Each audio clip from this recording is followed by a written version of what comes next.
So what you're seeing, like when Comer comes in, it's the same thing. It's click type of politics. It's click politics right now. And why? I mean, it's really hard to split hairs and then try to make the Democrats and Republicans happy.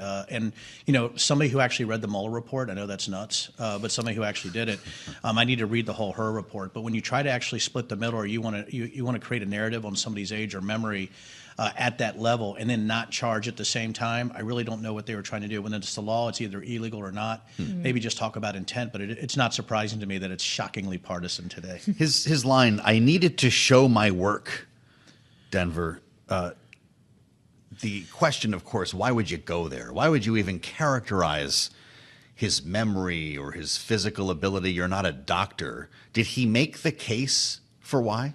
No, I don't think so. And I think that's the thing that surprised me a little bit. Almost, it would be like me, doing an investigation. I have this new AI company I have now, right? And it's like me doing an investigation. We get to that final point, and I'm said, well, we would actually go after this person, but you know what? Actually, they meant to steal a Snickers bar, not a Zero bar, from what we can see and what we talked about. But on the other hand, so since he stole the wrong thing and he's not really very good at things, we're just not going to charge him. It just doesn't make any sense to me. It's okay. And I either did something wrong or you didn't. Or you didn't, and that's the same thing with the Mueller report. Either you did something wrong, or you didn't. And I think when they're trying to split the baby, and it's this politicized right now, I think it's really a detriment to the American people, and I think it's actually a bit of an insult.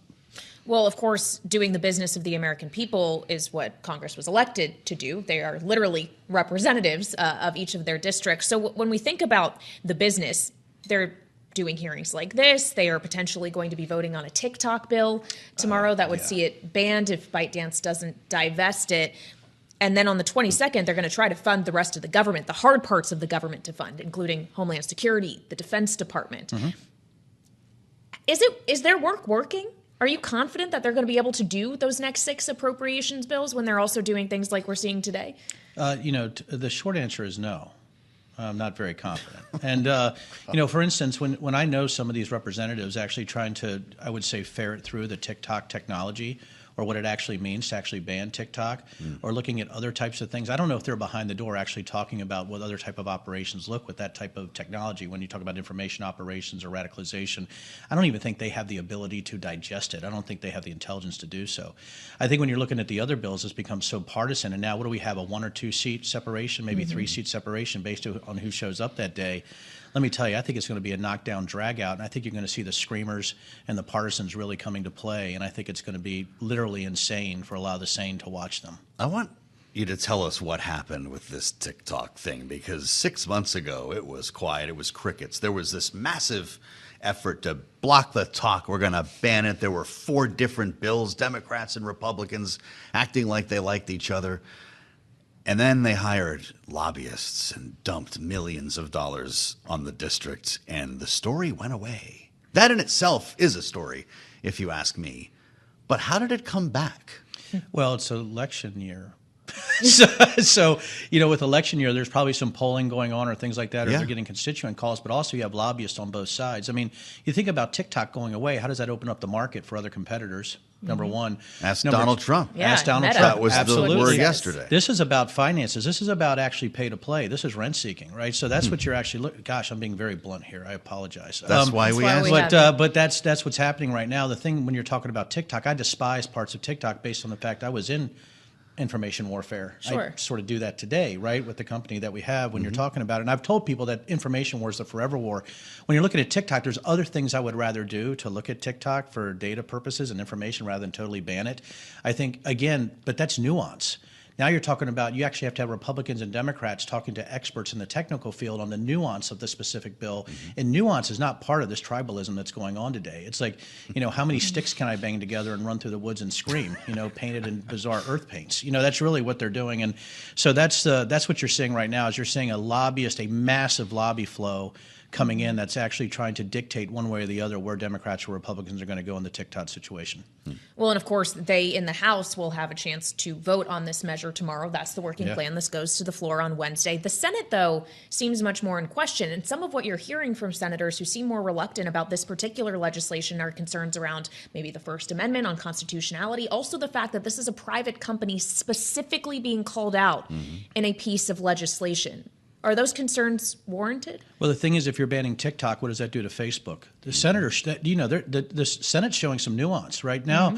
Now you're talking about, okay, what is the cutoff line when you're talking about radicalization and statistics, or you're talking about ownership of a said corporation, and what does that actually do for the future of any type of, I would say, any type of controls on this type of language? I mean, that, for me being a First Amendment guy and also understanding that there's really bad things happening in the radicalization space, there has to be nuance where, again, you're not really representing the American people. You're representing special interests based on what your fundraising looks like and based on what your polling and crosstabs looks like. And I get it. You want to win your race, but maybe do something and tell the truth to the American people, or try to have some nuance in your thinking when you're going forward. Nuance, that is not a word that...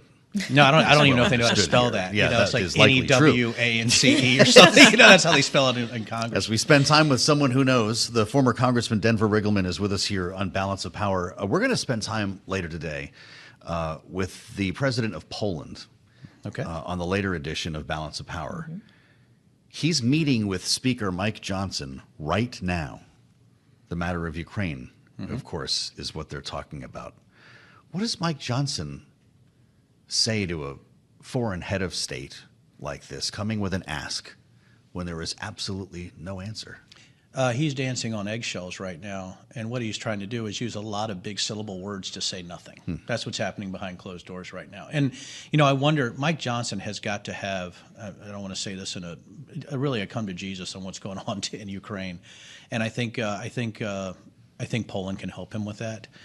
There's got to be funding for Ukraine. Anybody who's outside of that box right now, I think, is in real trouble, because if we actually take away funding from Ukraine or that support, Poland's going to be very worried about Russia right now. So, again, I would love to be in that discussion right now. My background is Eastern European affairs. I deployed there, for Operation Allied Force on the Romanian-Serbian border. I know a little bit about Russia. Just a little, but I would love to be in there right now. But I can't imagine how that conversation is going with Mike Johnson having to appeal to the base of his party in the Freedom Caucus and talking, to a representative from Poland at that level. It's got to be a mind-numbingly crazy conversation right now. Well, and not just the members of his own conference, but former President Trump as well, who we know has opinions on Ukraine and whether or not the U.S. should continue to fund the war or just make sure the war comes to an end in whatever capacity. If you were in Poland, if you were part of the Polish government, would you fear a second Trump administration? Should they? Anybody sane should.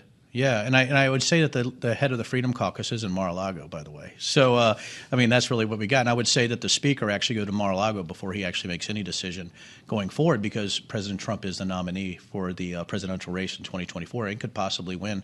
So, yeah, I think what you're seeing right now, I would think that anybody who's sane in the Polish government is like, for the love of God, we hope that Trump doesn't win.